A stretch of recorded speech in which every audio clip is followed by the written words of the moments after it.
Operating out of the gun, Flacco. And that's complete to Sanders. The completion there winds up a wash, and it'll bring up 4th down. Now, the old pass completion for no gain, not something you want to call up out of the playbook too often. Yeah, most offensive coordinators don't have that on their play sheet, so they've got to go back and scramble after this one. But right now, with what they're telling receivers about making sure you take care of the ball in open field, sometimes the fighting for extra yardage doesn't come as a result. That and good tackling can lead to no yards gained. Reigning AFC Offensive Player of the Month, Patrick Mahomes, bringing out the Kansas City Chiefs. But the Chiefs lost in Week 5 to Indianapolis, a shocker at home. Their first defeat of the season, 4-1 now the Chiefs stand after that 19-13 loss to Indianapolis. Getting back to Mahomes, though, I mentioned AFC Offensive Player of the Month for September. Looking to be the first repeat MVP since Peyton Manning back in 03 and 04.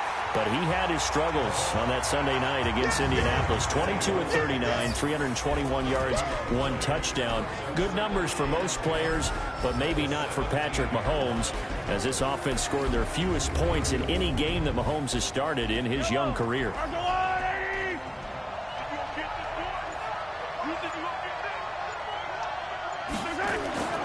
Throwing on 2nd down, Mahomes, and this one incomplete. Too much contact to hold on to that one, and it's 3rd down.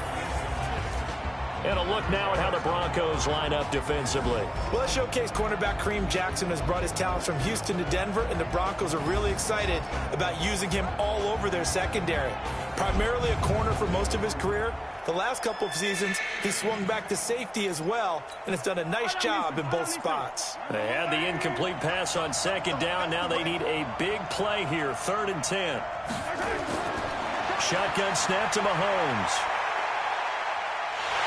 Well, Mahomes can't get away, and down he goes. Pressure can come from all over when you're plotting a defensive strategy. On that particular play, it just came from the outside.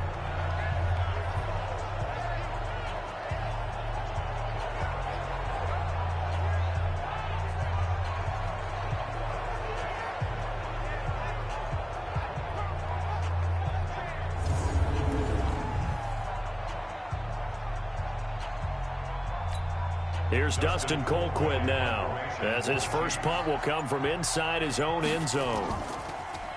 He'll send this one into the mile-high air, and it's a good one. Fielded at the 43. It's a 47-yard punt, but they did give up 10 on the return. And it'll be a short field for the Broncos as they take over 1st and 10. Broncos take the field again here to get the football back. 20-13 win over L.A. in Week 5. We talked about that earlier in the broadcast, and that broke a streak of 8 straight losses dating back to a season ago.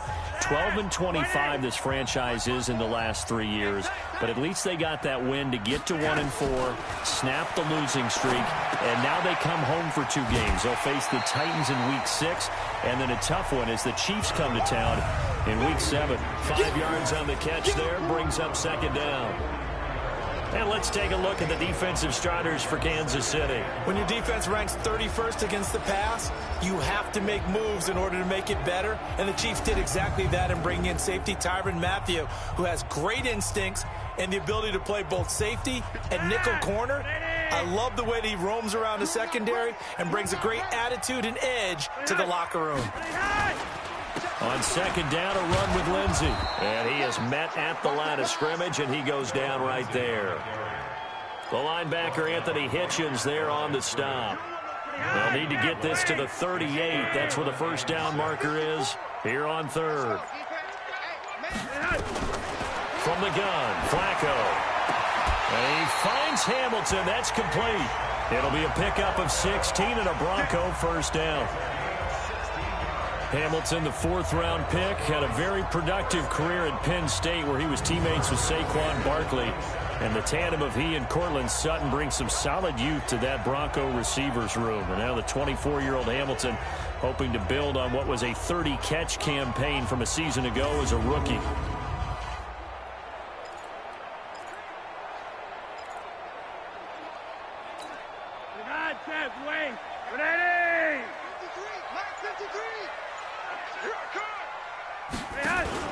On first and 10. It's Lindsey. And he gets it inside the 10 to the 9. Another big hitter there. This one good for 18. And there we see an early burst that makes him one of the leading rushers in the league. Well, I want you to know, I listened to you yesterday when we were watching film. You said write down the word vision for him. It was on display there, wasn't it? It certainly was, because he allows the blocks to set up in front of him. And if that continues, it could be a long afternoon for those guys trying to play some defense. Two big plays in succession. Not sure this D knows what hit him, but now they got to get ready. It's first and goal. Here's Flacco. And that is caught. Touchdown, Denver. Noah Fant there to make the grab as his guys are able to strike first here in this opening quarter. That's almost just not right. You cover everybody, but those tight ends, they can be awfully reliable. Very reliable. The defense just has to hate those guys. Just drives them crazy because oftentimes you can't match up with them. They have you either with size, speed, or maybe even just strength.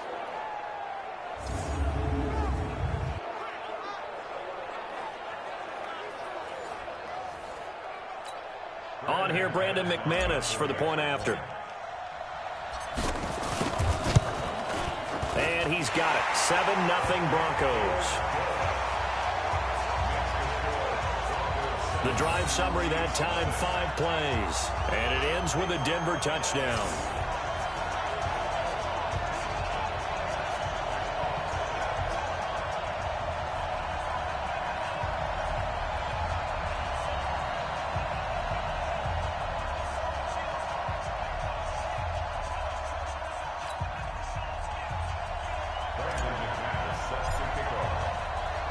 After the touchdown, here's McManus now to kick it away.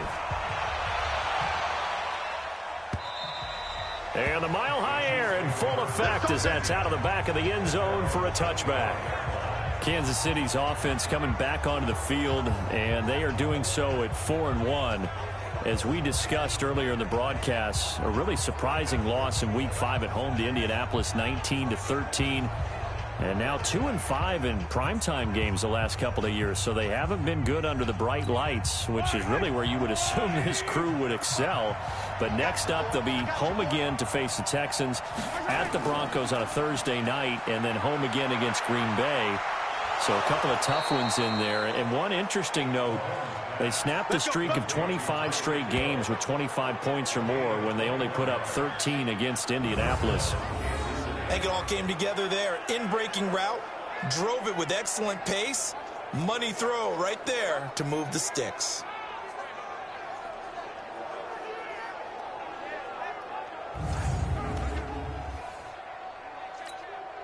A big hitter to start the drive has him up near midfield here for first and 10. Play action. Now it's Mahomes. And that's going to be incomplete. Too tough to hold on to that one. It's second down. You get a tight end like this, and you know he's used to dishing out punishment, but here, he's one that has to absorb the contact, and as a result, unable to hold on to the football. Well, meanwhile, a pass that should have been intercepted, but it winds up falling incomplete. The threat of a second straight punt to start the game is looming as they come up 3rd and 10. Throwing now is Mahomes. And this is caught by Watkins. Yeah, he's going to be out of bounds, but not before he takes it inside the 40. First down for the Chiefs. Solid chunk of yardage, 17 on the play. He's such a good route runner. Shows it there on 3rd down. Very proficient and a good pass. And you know what I've observed over the years in the NFL? The better a route runner you are, the more confidence your guy's going to have in you to go to you in important times because he can trust you being in the right spot. And they connected there and picked up a first down. LaShawn McCoy, the 31-year-old running back, his first carry. A solid run on first down. Gain of 7 leaves him with a 2nd and 3.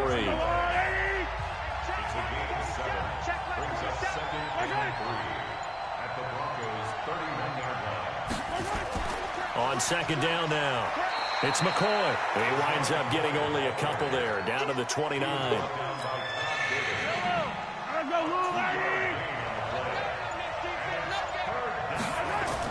They'll try and run for it with McCoy.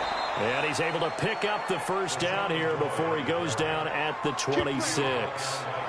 It's a first down following a gain of 3.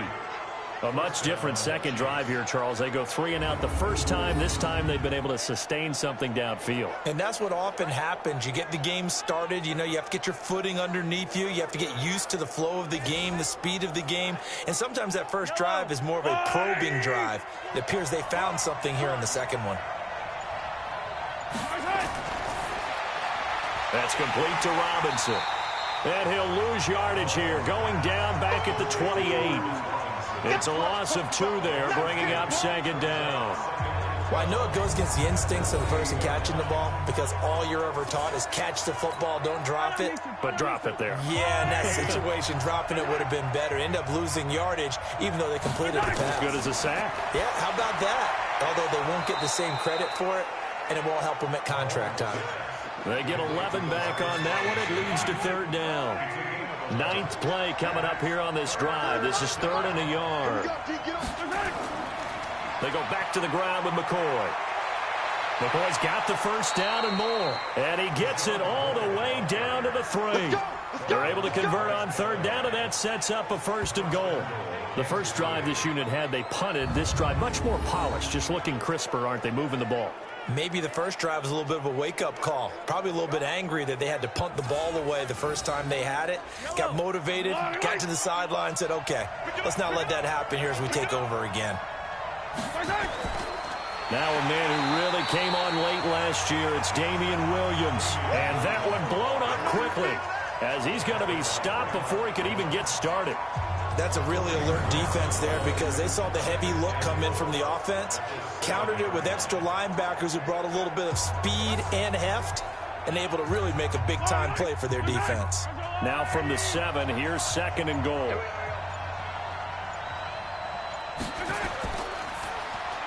This is caught. Watkins. And he's going to be brought down just shy of the 5 at the 6. They get only a yard there. Now it's 3rd and goal. This has been a long drive. You got to figure a field goal would be a letdown. Can they convert now on? And down he goes. Pressure gets him back at the 14. Derek Wolfe popping in for the sack. We always talk about how teams are so competitively matched, and you just want to make those plays that give you an advantage. How about right here? The difference between letting them score a touchdown versus holding them to a field goal, that's absolutely huge with the play he just made. And you know he hated taking the loss there on 3rd down. And the kick by Butker is good. And they are on the board, but still trailing. It's 7-3. Butker, what a pickup he's been for Kansas City.